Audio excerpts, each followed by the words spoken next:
you know Drumconnas. I'm going to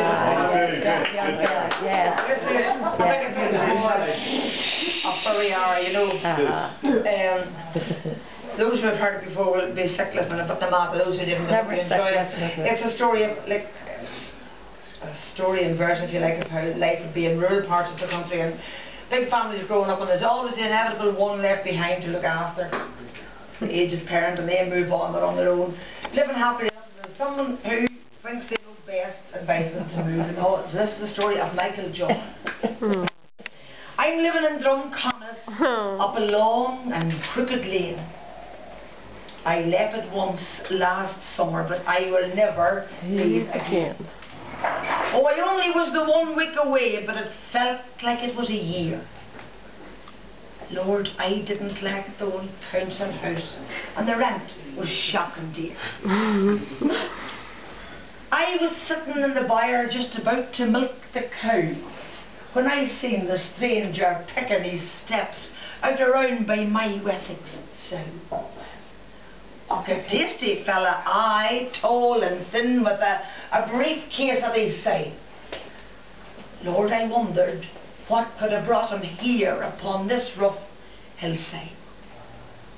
Well, he took his stand beyond the group, and he opened up the case, and from its depths he took a form with a smile upon his face. Says he, I have come to offer you a residence in the town. Well, I sat on the old stool like a dumb struck fool, and even the red cow looked round. And then it all come back to me. And I thought of Father Breen. He be to send the fella here so I didn't cause a scene. No, I just signed the old form, sitting under, you know, like leaning on my knee. The case was opened up again. Jesus, he produced a key. Now, Father Breen had always said, now listen, Michael John, you're far too far in from the road, and your lane is far too long. But my reply was always dry. Father, I keep it shocking neat. And sure, if my lane was any shorter, it wouldn't reach the street.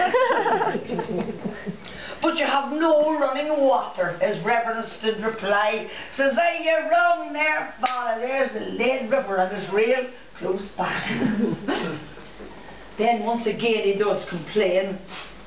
Your house is shocking damp. You have no sanitation, and you're lighting an old tilly lamp. On your own you have no phone, and you're maybe 10 miles from the town. So with his constant harping, Jesus, he finally broke me down. Now they do say a drop of water would wear away a rock. So I called a public auction to sell my wee bit of stuff. Jeez, it was sad. I sold the cow to Enda. She'll graze way up at Marigart, and Pat O'Brien, he took the hens, and the old donkey in the cart.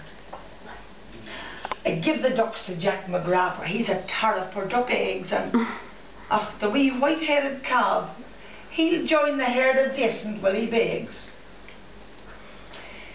I didn't sell the stack of Torfaith and I hill on to the hay, for you never know what they could bring some hungry April day. Jack McCanny brought an old van, and he helped me move the stuff, but as we packed I did wear a smile, but your dawn was only fluff.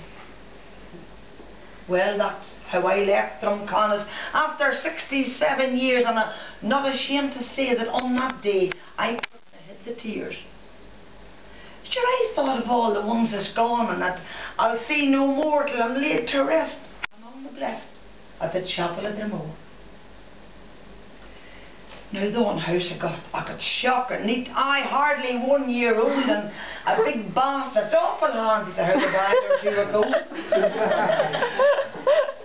And I suppose the electric is handy too, to light the candles lit. But God's cursed Santa hidden, I have no time for it. But the thing that took me to the fair was the never-ending noise. The ripping, the tearing motoring cars and the squealing girls and boys, the snapping, the snarl, the fighting dogs and the yamming kids at night. Jeez, I never got away Christmas. And I never ate a bite. Good luck. Well, I only stuck it for the week and I sent again for Jack. Says, I'm a man, will you bring back your van? And we'll start again to pack. He never turned a word on me. He just done as he was bid, and the only thing we left behind was an old bent up dustbin lid.